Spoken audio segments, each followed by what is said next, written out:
ilangi buta iki mau lah kok dadi Bathara Bayu bapakku sing rawuh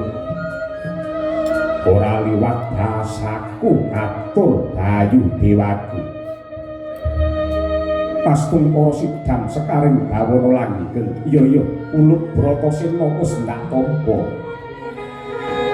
ngertenono Ulup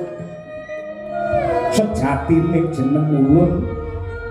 ingkang mimba warna dadi raseksa mau dene lekas ulun mung bakal dadar marang anteping tekadmu Bratasena kayugung susuwing angin mono sawijining gegebengan ingkang ora bisa kinawruhan sarana netra waloka siji-sijine kang bisa ngawruhi ya kuwi pangrasa miyang batinira dene wujude lamun tawes mapan ana ing tumindak kayu mono sarana ingkang dadi teken susuh iku kaya dene papan ingkang minangka pancer angin mono perangane urip dene sing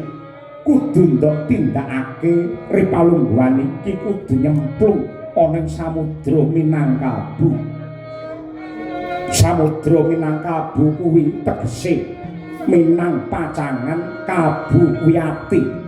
mbuh segara lor apa segara kidul manut kelawan krenteking atimu pribadi kanggo ngupaya wujude banyu suci Puruhita Sari